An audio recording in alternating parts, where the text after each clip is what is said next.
supuestamente mientras este equipo estaba haciendo un libro sobre gobernabilidad, sobre reformas políticas, había otro equipo haciendo algo parecido, pero es muy interesante contrastar los resultados, que no los voy a contrastar en este momento. Y además la casualidad es que los dos libros están saliendo prácticamente al mismo tiempo y algunas de los resultados son muy parecidos. Realmente para mí fue un problema difícil enfrentar una masa de información tan grande como la que tiene este libro,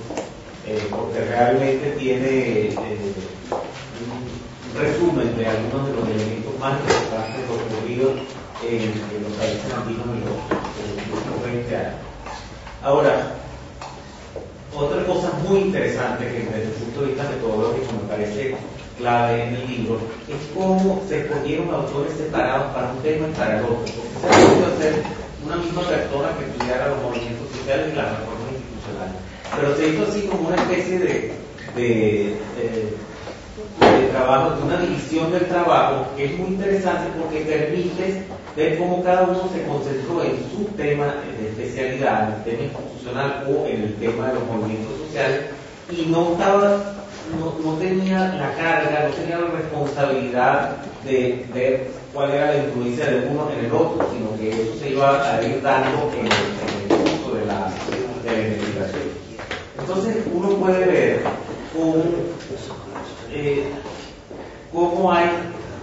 conexiones, pero también parece haber parcialidades. Porque claro, estamos hablando de quienes hacen las reformas institucionales, son las élites, especialmente las élites políticas y en parte algunas élites de la sociedad civil, y los movimientos sociales son los que en algún momento pueden estar exigiendo reformas, pero no necesariamente están exigiendo reformas, sino que están exigiendo cosas más concretas, están exigiendo alguna reivindicación concreta. Y hay otros actores que no aparecen a primera vista. Obviamente hay élites que no participan abiertamente, hay élites ocultas, por así decirlo, aunque no lo quiero decir con una connotación conspirativa, sino actores que no participan explícitamente en la formulación de políticas ni en la formulación de reformas. Y también hay el ciudadano común que no forma parte activa de ningún movimiento, pero que puede tener cierta influencia en la medida de su pasividad, en la medida en que acepta ciertas cosas, o en la medida en que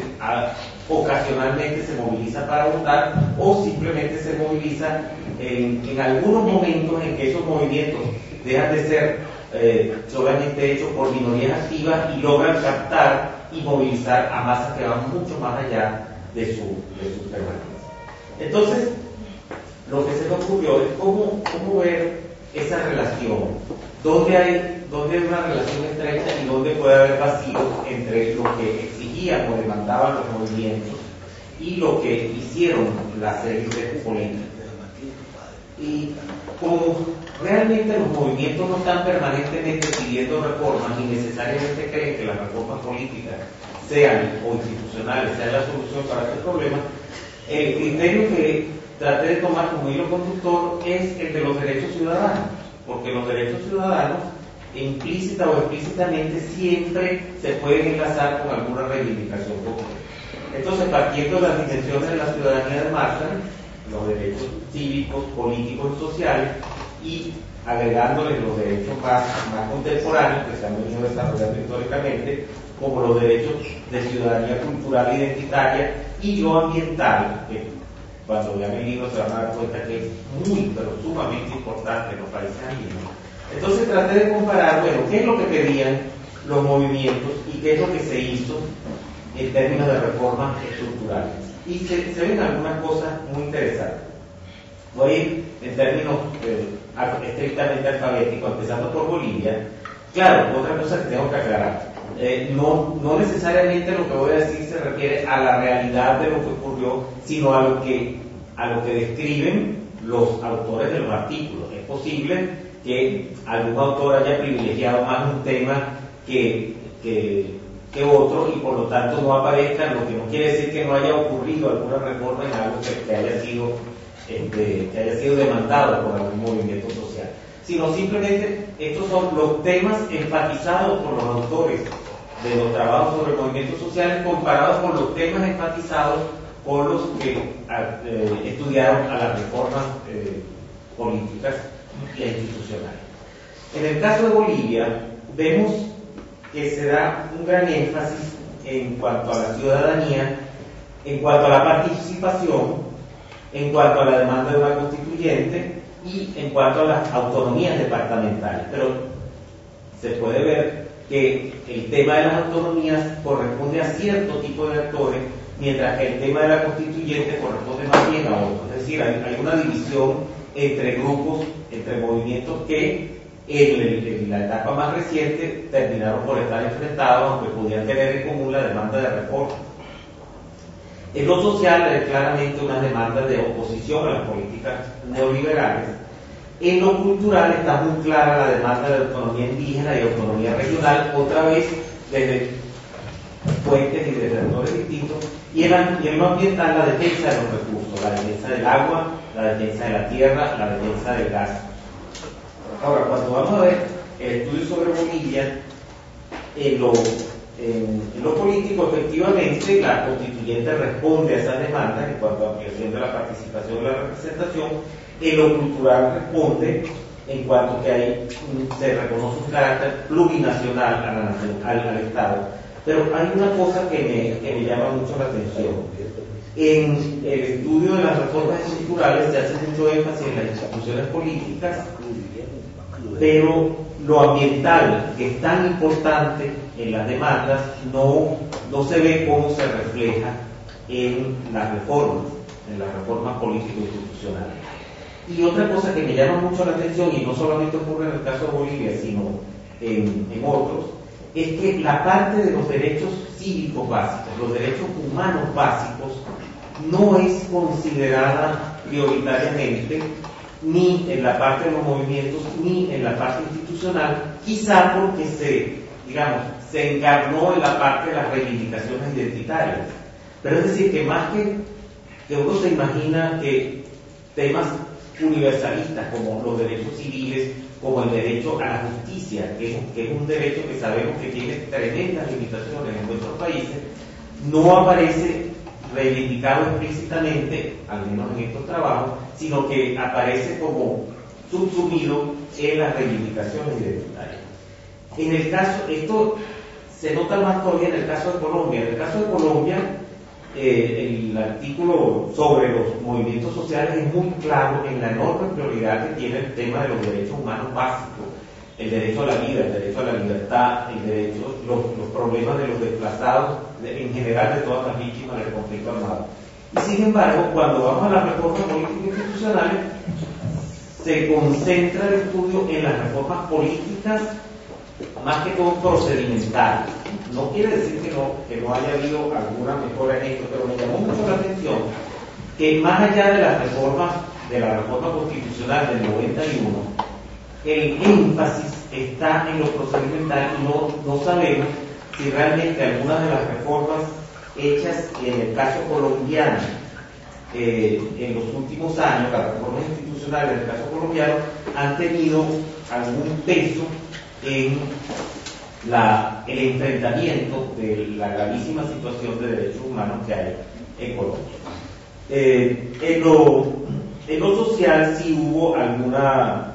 correspondencia entre los derechos laborales y los derechos de los campesinos. Hay una ampliación de la seguridad social, de la que se habla, del régimen de pensiones, una mejora de las pensiones. Los derechos de género también se reflejan en un impacto institucional, pero en general, en el caso de Colombia me llamó la atención este contraste entre demandas de los movimientos sociales y el resultado de la reforma. En el caso de Ecuador, se ve muy claro en el trabajo de Carlos de la Torre, se ve claramente la diferencia entre las reformas de 1998 y las del 2008. De alguna forma, las de 1998 tuvieron una presencia muy grande de movimientos sociales, sobre todo los movimientos indígenas y los movimientos de mujeres, y de hecho se incorporan a la reforma constitucional, a la Constitución de 1998, muchos elementos que mucho después se iban a incorporar a la Constitución boliviana. En la demanda de los movimientos sociales en Ecuador se enfatiza mucho la necesidad de una democracia más directa, más participativa, y efectivamente ya en la Constitución de 2008 se incorpora el llamado poder ciudadano como un complemento a la democracia representativa con democracia participativa, pero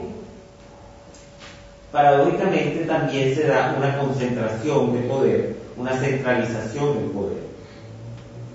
Y en 2008, aunque se reconoce ya el Estado plurinacional, no hay mucho avance en las demandas de género que se habían mantenido en el movimiento democrático. Entonces hay una cierta distancia también entre las demandas de unos grupos y los cambios institucionales. En el caso de Perú se enfatizan mucho los derechos humanos y la lucha contra la impunidad, las luchas contra el autoritarismo de Fujimori y la búsqueda del buen gobierno local. Y también es muy importante la lucha en Perú contra los megaproyectos, especialmente los megaproyectos mineros, los megaproyectos extractivos, y también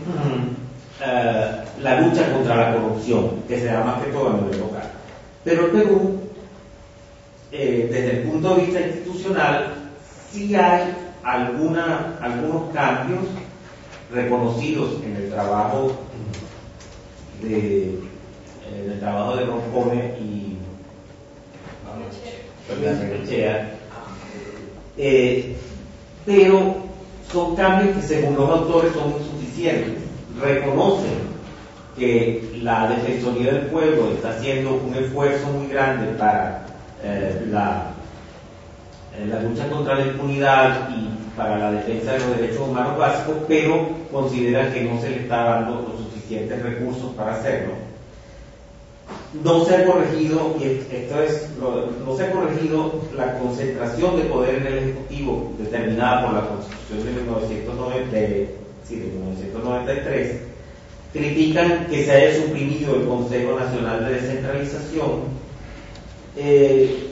Reconocen que desde el punto de vista de la lucha contra los megaproyectos extractivos se crea el Ministerio del Ambiente, pero esa creación del Ministerio del Ambiente se la atribuye más a la necesidad de cumplir con una cláusula del Tratado de Libre Comercio con los Estados Unidos, y dan la impresión de que ese ministerio no tiene muchas atribuciones y de hecho lo más importante que podría ser aparentemente no está en condiciones de hacerlo. Es decir, aquí se vería claramente que el tema extractivo está tanto en las demandas de los movimientos sociales como el tema del ambiente que está en la creación del ministerio, pero se ve que hay un gap, hay una diferencia, hay algo no satisfecho entre lo que demandan los movimientos sociales y lo que las instituciones han dado. Y en el caso de Venezuela quiero hablar lo menos posible porque es más difícil hablar sobre el país. La autora del caso de Venezuela en cuanto a movimientos sociales insiste mucho en la necesidad de defensa también de los derechos civiles básicos, especialmente el derecho a la libertad de expresión, que ha estado en el centro de muchos conflictos, pero también la demanda de participación, la demanda de paso de una democracia puramente representativa a una democracia fundamentalmente participativa, el reconocimiento de ciertos derechos indígenas y de ciertos derechos de género, que todos, en buena parte, incluso los derechos civiles básicos, fueron muy ampliados por la Constitución del 99. Pero el autor de la parte institucional, reconociendo todos los aportes de la Constitución del 99 en términos de derechos, plantea que una cosa es la Constitución y luego el proceso legislativo, el proceso de las leyes que tratan de completar estos derechos, muchas veces va en contradicción con ese carácter participativo, especialmente en cuanto a la gran concentración del poder en el Ejecutivo y en las prácticas que ya no son ya no son constitucionales, pero las prácticas reales que tienden a debilitar la división de poder. Entonces, en síntesis, creo que realmente el libro enseña muchísimo acerca de las tres grandes posibilidades que se dan ante el problema de la reforma. La actitud realista, que de ser excesivamente realista se vuelve conservadora. Bueno, no es posible hacer más de lo que se hace porque queda amenazada la estabilidad. Es decir, priorizar demasiado la estabilidad puede llevar al inmovilismo. Está el reformismo, que sería una especie de optimismo, de tratar de lograr lo más posible dentro de ciertos límites, y la tercera opción, que sería el utopismo. Y pareciera que los países andinos en los últimos años se están moviendo entre formas de reformismo y formas de utopismo, pero muy polarizadas. Claro, ya Steve habló del caso brasileño, que son cuando vemos los que somos de los países andinos, vemos con envidia a otros países, pensamos en Brasil, en Chile, en Uruguay, y no podemos dar una explicación clara de la diferencia, pero lo que sí podemos notar es que hay una menor polarización entre esas tres opciones, entre la opción conservadora, la opción utópica y la opción reformista. Y al haber menos polarización entre esos tres extremos, se hace posible un espacio de debate entre las tres que puede llegar a soluciones más realistas.